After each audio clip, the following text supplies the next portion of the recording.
Guys, look at the 4 books. Ito yung tipo na parang kang nakapulot ng ginto.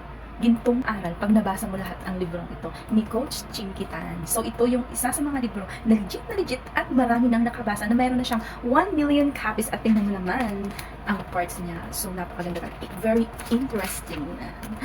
May interesante ka talaga. Napaka-interesado talaga nitong basahin guys. Ayan. May 22 money lessons siya. May 22 money lesson.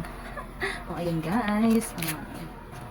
At meron pang Ipon Diary. So, ayan. Ang Ipon Diary naman po ni Coach Chikitan ay mayroon ng 100k copies. Kaya isa ka na dapat dyan sa bumili dyan sa Yellow Basket ko. Ayan.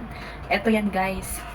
Ayan. Ako naman nakaipon na since nagbasa ako nito. Kaya so much talagang nakatulong sa akin, guys. Ayan. Hindi ko na ilalantad pa. Pero, guys, legit talagang basahan nito. At talagang matututo ka sa mga money lessons, sa kung paano mag-ipon. Ayan. And utang free. Ayan. Paid ka na pag nabasa mo ito talaga. Hindi naman actually magiging paid ka na agad-agad. Siyempre, jutay lang ang pagkilos. Ayan. Sabi nga, consistency is the key. O, ayan. Basahin mo din yan. Utang free. Ayan. And budget. O, sa mga mami dyan, like me. Ayan. Ito po ang table of contents ng libro ni Coach Chinkitan. Ayan.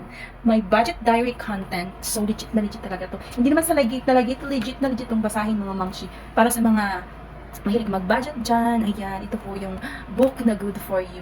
Kailangan po natin matuto kasi habang tumatanda tayo, dapat natututo tayo araw-araw. Kaya, guys, I encourage you to read this book. Tagalog naman po ito, kaya no problem po sa mga mamshi natin. Ayan, madaling basa. Kasi pag English yung mga money lesson, parang ang hirap sa vocabulary. Pero ito Tagalog talaga to mga mamshi, kaya maganda talaga itong basahin. Talagang makaka-relate ka sa lahat ng mga lessons ng book na to. Diyan lang yan, sa Yellow Basket. Check out ka na, guys.